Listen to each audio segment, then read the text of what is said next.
Right. Thank you very much, guys, for today's lesson. It's session 11 of the Unit 4 Leadership and Management. Okay. The intent for today is on learning outcome 4 apply leadership and management approaches to managing performance for continuous improvement. And by the end of this session, you will become more knowledgeable with the following. You'll be able to understand management approaches, looking at task oriented and relationship oriented. We're going to look at leadership approaches, covering situational, transformational, and inspirational leadership approaches. And lastly, we'll look at the different pros and cons of leadership styles. Okay? Is that clear enough on that? Right? So before we continue, let's look at what we covered in the last lesson. In the last lesson, we did cover these 5 bullet points. We looked at financial and non-financial motivational strategies. We also looked at elements of a comprehensive strategy. We looked at recognizing and rewarding performance, addressing unsuccessful performance and demotivation. And we concluded with equipping with actionable strategies that could foster a productive and motivated workforce. Are you quite happy with that lesson? Is there any question, something that stick out that you want to actually ask now? If you have, please let us find out. I also gave you an interactive question, which I said, which motivational strategy have you seen or experienced in your own study environment that has been very effective, either study or work environment that has been very effective? Uh, yes, anybody able to answer that?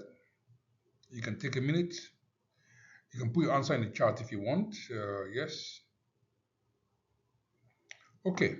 That's yeah. That's quite fine. Yes. That's okay. All right. Yes. There's several, but yes. All right. Thank you for that.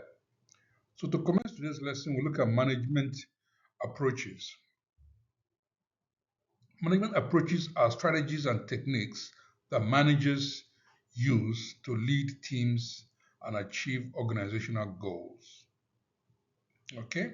So the various ways in which management can strategize and the techniques that they are applied to lead teams, employees, and also strive to achieve organizational goals. There are two types of these approaches, management approaches, referred to as task-oriented management, which focuses on setting goals and completing tasks, and the relationship-oriented management, which focuses on building strong relationship with teams or employees. Okay, is that clear on that? Looking at task oriented, look some advantages of it. There are 4 here: increased productivity, improved time management, enhanced communication and collaboration, increased employee engagement. Okay, so these are the 4 advantages that you can find with task oriented. Number one, the increased productivity here, you know, because there's a clear goal that is set and deadline is also known by the team, then it's easier for them to obviously know what they need to achieve at what time. Okay, for example, sales teams with defined targets and timeline would obviously strive to achieve that quota. Okay, improved time management. Managers prioritize work and assist employees in managing tasks. Enhance communication and collaboration. Emphasis on teamwork to achieve common objectives. And lastly, is about increased employee engagement, where everybody feels and have a sense of accomplishment when the set target has been achieved. Okay. So in saying that, there's also some disadvantages that we can point out: reduced employee morale. So, over focus on tasks may neglect employee well-being, and that could lower morale. Increased stress, burnout, pressure on meeting deadlines can obviously lead to stress on some employees. Neglect of employee development, focus on task alone might ignore skills enhancement, which can lead to neglect or feeling of neglect. Reduce team cohesion. Focusing only on individual performance can impact on team unity. All right. Quiz question. What are two potential drawbacks of task-oriented approach? Obviously, any of these four sufficient, maybe the first two, all right? Right, so that's a model answer. The first two: reduced employee morale and increased stress and burnout. Now let's look at the relationship-oriented management, the advantages there. Similarly, there's also four: increased employee morale, because it fosters a supportive and inclusive environment. For example, a manager who regularly engages in feedback sessions with the employees would help boost their morale, increase their morale, and feel, involved. Number two, improve communication collaboration. Open channels encourages sharing ideas. So teams are able to communicate and collaborate, and so there's a sense of belonging. So number three, reduce employee turnover. High retention as employees feel valued. So when employees feel valued, are involved in communication and boosts morale, then you find that it increases retention. Okay, because employees feel valued within the organization. And lastly, enhance customer services. Employees trained to connect with customers improve satisfaction. So where employees are happy, feel valued and sharing ideas, receiving feedback in the organization, they feel more at ease, to deal with customers effectively. All right. So they transfer their happiness, you know, to the customers. All right. Right. So saying that, we also have some disadvantages, which can be these. So 1, 2, 3, 4. So reduce productivity. Obviously, risk of overemphasizing relationship over task. So when we focus more on relationship, then the task may be neglected, and so there could be reduced productivity. So it's about striking a balance, if you like. Favoritism could be an issue. Relationship focuses may lead to biased decisions. So by focusing on relationship so much, favoritism can come in there. Personal biases can come in and affect our decisions. Three, difficulty giving criticisms. Yeah, fear of harming relationship may prevent addressing poor performance. So again, depending on the situation, sometimes, a manager or a leader may not want to harm relationship, and so they become very overcautious, and that could lead to poor performance. So, all right. And lastly, lack of accountability. Reluctance to hold employee accountable can affect performance. So three and four kind of go together. So where you don't want to harm relationship, you could become reluctant, you know, to hold employee accountable for performance. Okay, so again, it's about looking at those and seeing how one can create a balance in there, balance between task oriented and relationship oriented. That goes with this case study. An organization has high employee satisfaction but low productivity. Discuss how shifting to a more balanced approach might address this. Take 2 minutes, put your answer on the chat.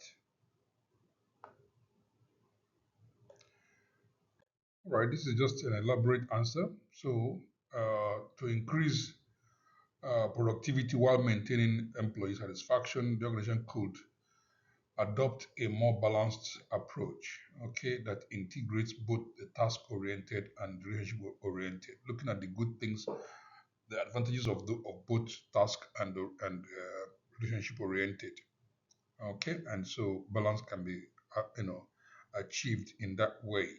Examples could be some of this could be some of the solutions that you could use. One, two, three, four here. So, for example, number one, define performance goal. So set specific, measurable, smart targets or goals so employees can are able to follow that direction. Okay, so you're maintaining the relationship, but at the same time, the employee have a smart, achievable targets that will that needs to be fulfilled, and that can also lead them to doing the task. Okay, so that's just and others here as well, which you can look up as we progress. So next slide will show you a kind of a difference between task oriented and relationship oriented. Okay, I'll let you take a quick scan of this. You can pause this and look at it if you want. So I'm just going to move on to the next, which is leadership approaches. Leadership approaches is defines how leaders motivate and guide teams.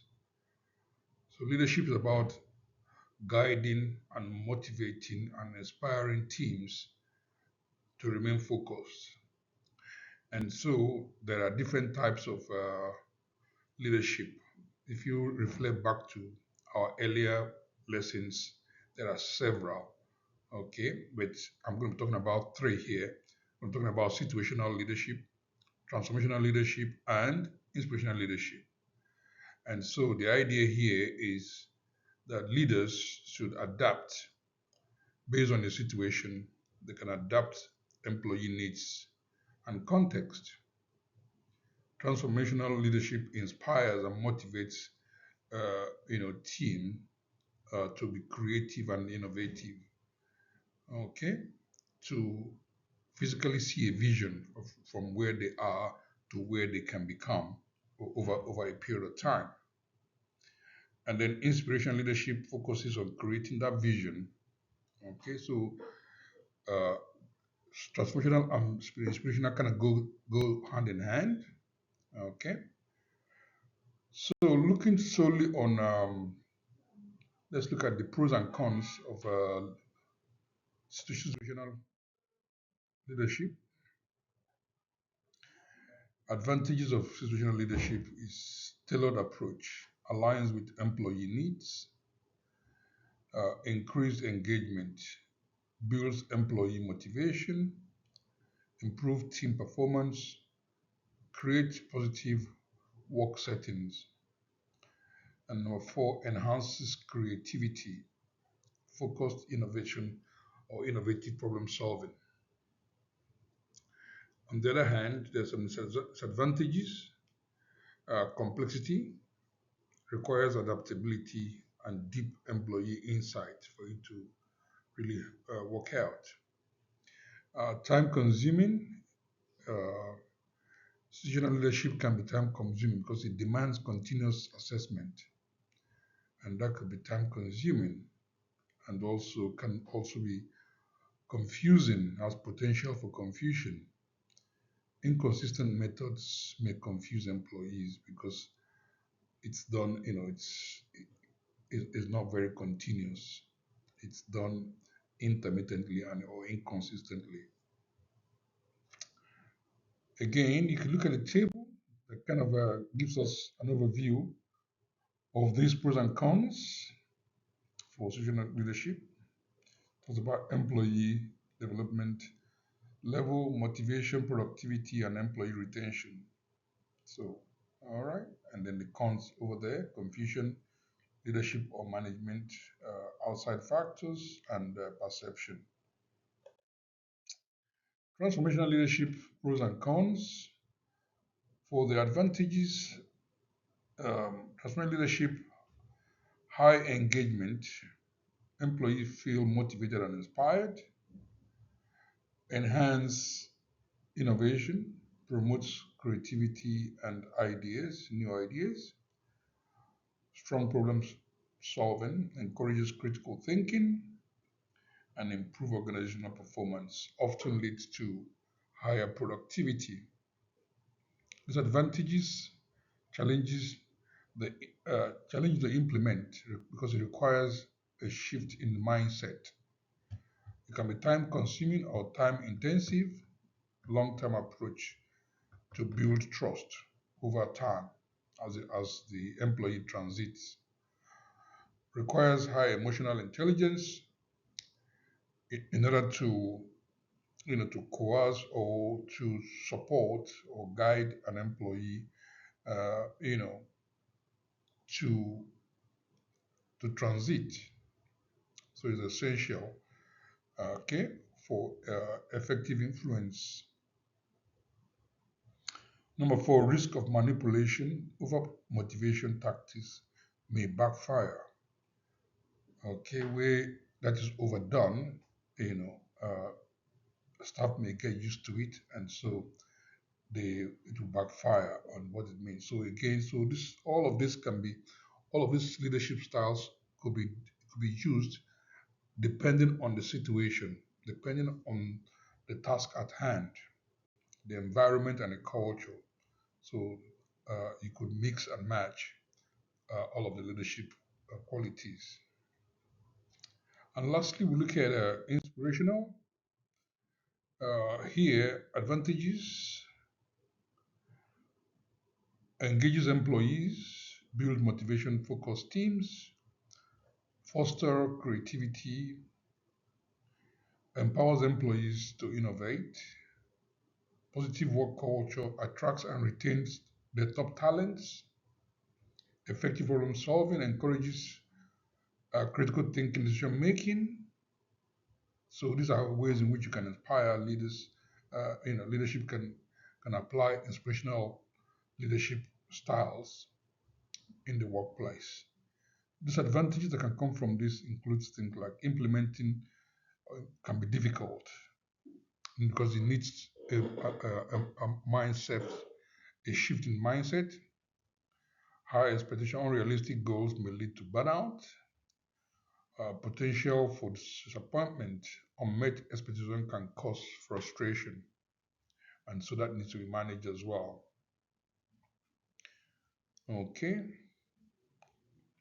question: what is the key difference between transformational and inspirational leadership? Yep, take 2 minutes, do that. You answer in the chat.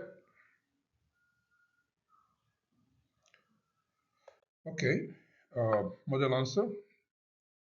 Transformational leadership focuses on inspiring employees to innovate and pursue continuous improvement through a motivating vision aimed for long term organizational success, while inspirational leadership, on the other hand, emphasizes fostering a positive and visionary work environment that encourages employees and engages them. Okay, so it's a slight shift.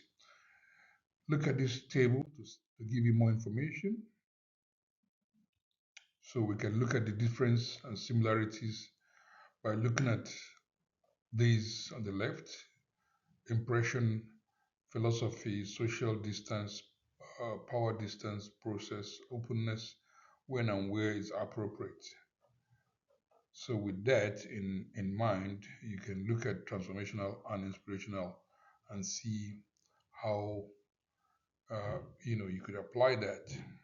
And this is from these persons here: Bass, Jeff Jones, and Mullin, as well as Yagil, 1998. Okay, So let's concise this and look at both as well on the various aspects. Focus employee need, time required, and the risk involved. Looking at those leadership styles, situational, transformational, and inspirational. Okay, that will give you an idea of how it can be, applied in various situations based on any of these aspects. Okay. Similarly, I also have this for you to look at some pros and cons of other leadership styles like autocratic, democratic, and laissez-faire. Okay, laissez-faire is quite a good one. This is a French term for leave to do. So basically, here the manager or the leader specifies the objective or the aim and allows the team to to use whatever means their own take their own choice and direction to fulfill the requirement. Okay, democratic is more as the name specifies, where leaders where people are able to influence or make decisions, influence decisions. So there's a lot of discussions, and majority may carry the vote on this occasion. So everybody is heard one way or the other. Autocratic, is used maybe when there is emergency or there's no time, to research and ask questions. So sometimes you take unilateral decision where the employees do not have are not involved in making decisions. Here you see all the various advantages and disadvantages of this style as well. Okay. Looking at a case study, choosing the right approach. Now, this scenario here, a tech startup is facing high employee turnover and low productivity. Two questions. Which leadership approach would help retain talents and improve performance? Number two, how would you address employee morale while ensuring task completion? Now, these are typical things that happens in organization. Take 3 minutes. Okay, write your answer in the chat. Okay, I'll give you model answer. So here's the model answer.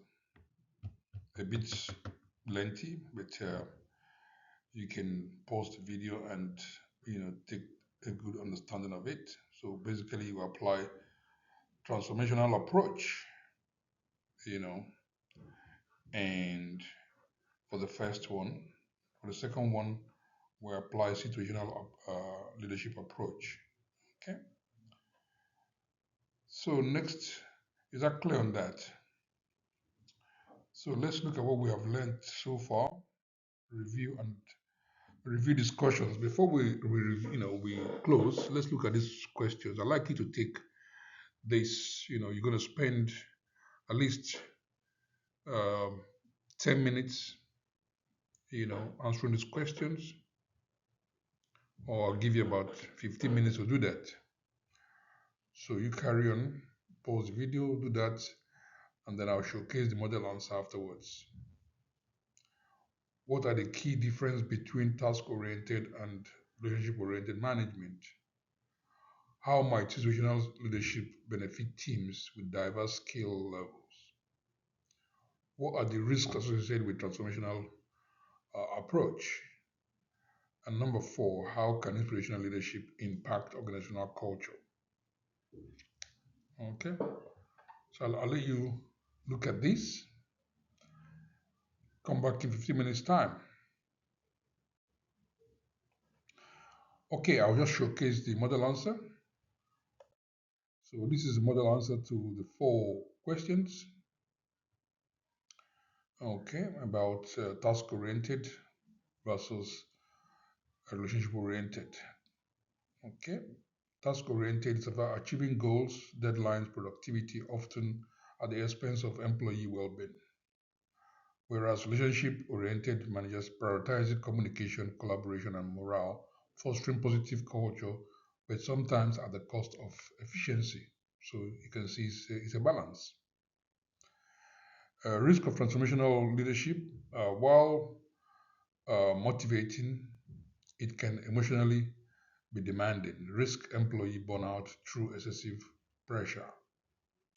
And looking at situational leadership on the top right and diverse teams, situational leadership adapts management styles to the skill level of each team, offering direction to novices, okay, and autonomy to experienced staff, okay, enhancing more like differentiation, okay, enhancing engagement, performance, and development, and may also offer, uh, you know, the novices, pair them up with the more autonomous learners, so that way they can, share from each other like that. But a mentoring as well could be another way of doing that based on the situation and skill level over diverse teams.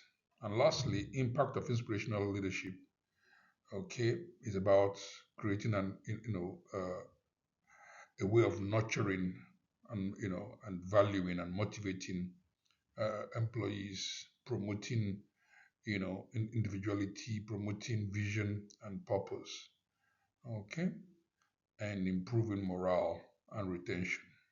Okay, however, this can also be a bit more uh, fatigue if not well managed. Okay, to be realistic. Now, let's look at additional activities and questions for self assessment. This is what I want you to look at yourself to see how much you've taken out from this lesson. Self assessment reflection. So, question: reflect on your preferred learning styles. Which leadership styles do you naturally gravitate towards and why? The activity will be after taking your self assessment, discuss with a peer or person next to you on how you identify style impact on team dynamics, task completion, and employee morale. Okay, so that is self what you're gonna do as homework. In fact, okay, take it seriously so that you get a proper information from it. While we try and summarize now, okay. So your takeaways from this lesson is these 5 points. We said that task-oriented management, we looked at that, effective and productivity and meeting deadlines, but may risk employee morale. Number two, we said relationship-oriented management style can strengthen team satisfaction and retention, but though at the sacrifice of maybe productivity. So it's about a balance. Situational leadership, we said, is flexible and tailored to employees' needs, depending on their diverse needs or experience or skills. It can be complicated as well, and so it needs to be consistently managed. Transformational leadership, we said, drives innovation and critical thinking and long-term engagement, but requires strong emotional intelligence uh, to implement it. Otherwise, can be very difficult. And lastly, we say that inspirational leadership builds on cohesion and motivated workers' culture, but may be unrealistic, may have expectations if not managed effectively. Do you agree with this? Yeah, okay, yes, that's fine. So thank you for your time. Before you go, these are references you can look at. Uh, find these books in Amazon or online. Use some other search engines like Google. Okay.